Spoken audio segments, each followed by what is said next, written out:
అనంతానంత చరాచర సృష్టిలో జననం మరణం అనేవి ప్రకృతి సిద్ధమైన నియమాలు.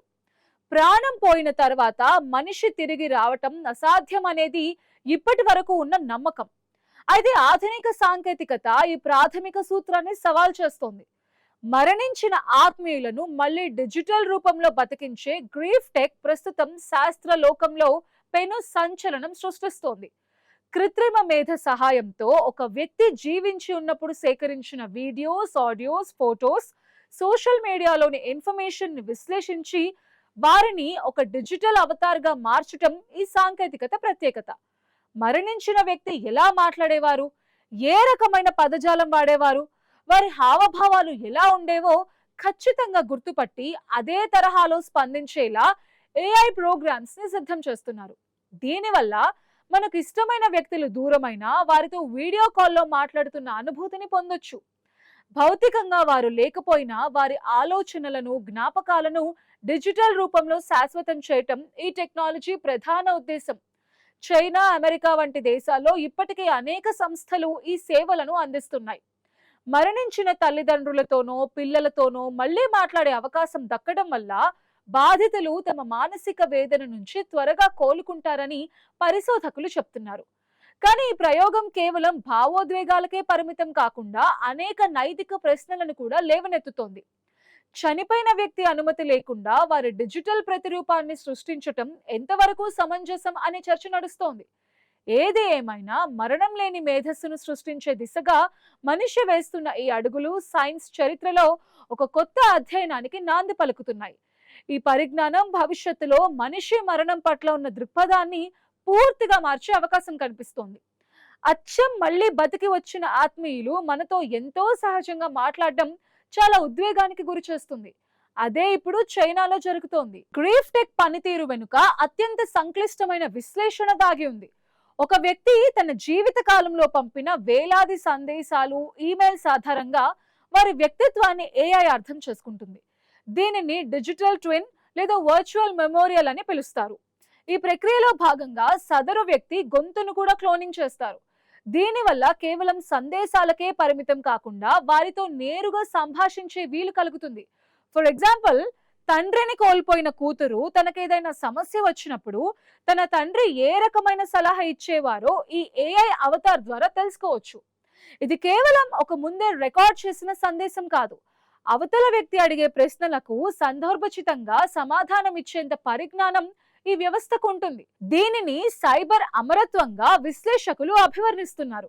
ఇప్పటికే కొందరు శాస్త్రవేత్తలు తమ సొంత జ్ఞాపకాలను చిప్లలో భద్రపరిచి భవిష్యత్తులో తమ వారసులు తమతో మాట్లాడేలా ఏర్పాటు చేసుకుంటున్నారు.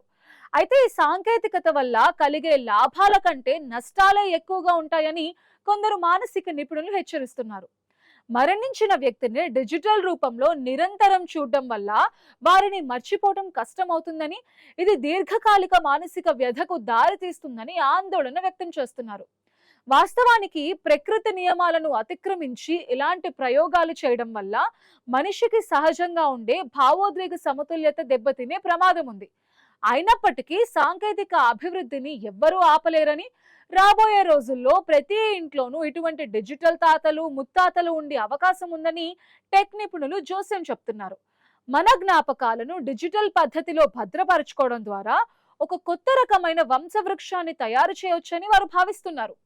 ఈ ప్రక్రియ ద్వారా ఒక వ్యక్తి భౌతికంగా మరణించినా మేధోపరంగా జీవించే ఉంటాడు.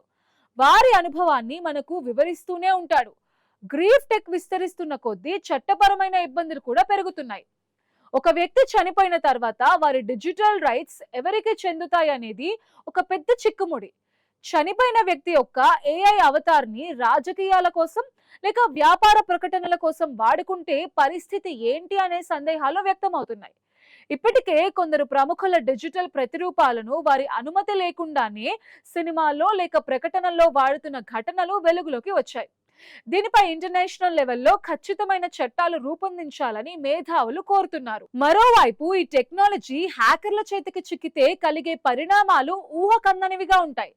మరణించిన వ్యక్తి గొంతుతో ఫోన్ చేసి కుటుంబ సభ్యులను మోసం చేసే డీప్ ఫేక్ నేరాలు పెరిగే అవకాశం ఉంది.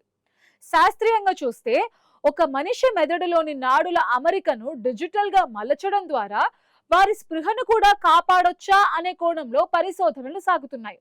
ఒకవేళ ఇది సాధ్యమైతే భౌతిక దేహం నశించిన మనిషి ఆలోచనలు కంప్యూటర్లో వేల ఏళ్ల పాటు జీవిస్తాయి. దీనిని మైండ్ అప్లోడింగ్ అని పిలుస్తున్నారు. ఈ పరిశోధనలు ఇంకా ప్రాథమిక దశలోనే ఉన్నప్పటికీ గ్రీఫ్టెక్ సాధించిన విజయాలు ఈ కలను సాకారం చేసేలా కనిపిస్తున్నాయి. కేవలం జ్ఞాపకాలను నెమరు వేసుకోవడానికి మాత్రమే కాకుండా విద్యార్థులకు గడిచిన చరిత్ర గురించి వివరించడానికి గతకాలపు మేధావులను ఈ టెక్నాలజీ ద్వారా పునర్నిర్మించే ప్రయత్నాలు కూడా జరుగుతున్నాయి. ఐన్స్టీన్ వంటి సైంటిస్టులు ఏఐ అవతార్లో విద్యార్థులు నేరుగా మాట్లాడి తమ సందేహాలను నివృత్తి చేసుకున్న రోజులు దగ్గరలోనే ఉన్నాయి. మన చరిత్రను కేవలం పుస్తకాల్లో చదవడం కాకుండా ఆయా వ్యక్తుల నోటి ద్వారానే వినడం అనేది ఒక అద్భుతమైన అనుభవం కాబోతోంది. మనం చూస్తుండగానే గాంధీజీ, నెహ్రూలు, సుభాష్ చంద్రబోసులు ప్రాణం పోసుకుని వచ్చేస్తారు. వారు తమ మరణానికి కారణం ఏంటో వివరిస్తారు, అసలు జరిగిందేంటో చెప్తారు. దాంతో కొత్త ఆందోళనలు తప్పవు. ఈ సాంకేతిక విద్యారంగంలో పెను మార్పులు తీసుకువస్తుందని ఆశిస్తున్నారు.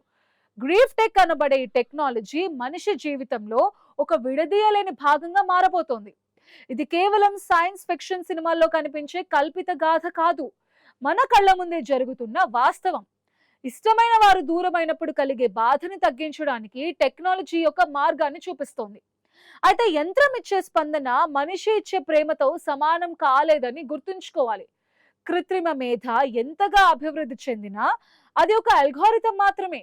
అది భావాలను అనుకరించగలదు కానీ అనుభవించలేదు. మరణాన్ని అంగీకరించటం, ముందుకు సాగడం అనేది మానవ పరిణామ క్రమంలో ఒక ముఖ్యమైన భాగం. దానిని కృత్రిమంగా అడ్డుకోవడం వల్ల సమాజంపై ఎలాంటి ప్రభావం పడుతుందో కాలమే నిర్ణయించాలి. టెక్నాలజీని ఒక పరిమితి వరకు వాడుకుంటే అది వరంగా మారుతుంది. అదే వ్యసనంగా మారితే మాత్రం కొత్త చిక్కులను తెచ్చిపెడుతుంది. భవిష్యత్తులో ఈ ఏఐ ఘోస్టులు మనతో పాటు నివసించడం అనేది ఒక వింత సామాజిక మార్పుకు దారితీస్తుంది.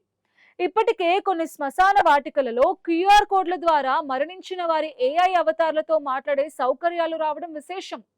ఇది మరణం పట్ల మనకు ఉన్న దృక్పథాన్ని మార్చేస్తోంది. చావు అనేది అంతం కాదు, అదొక డిజిటల్ పరివర్తన మాత్రమే అని గ్రీఫ్టెక్ నిరూపిస్తోంది. సాంకేతికత, మానవ సంబంధాల మధ్య సాగుతున్న ఈ వింత ప్రయాణంలో మరిన్ని ఆశ్చర్యకరమైన పరిణామాలు చోటు చేసుకునే అవకాశం ఉంది. మనిషి తన మేధస్సుతో చావును కూడా జయించాలనుకుంటున్న ఈ ప్రయత్నం విజయవంతమవుతుందా లేక ప్రకృతి ఆగ్రహానికి గురవుతుందా అనేది ఆసక్తికరమైన అంశం. మేధో సంపత్తిని తరతరాలకు అందించడానికి ఇది ఒక గొప్ప వేదిక కాగలదని పరిశోధకులు ఆశిస్తున్నారు. డిజిటల్ లోకంలో మనిషి అమరత్వం అనేది ఒక కొత్త సవాలుగా మన ముందుకు వస్తోంది.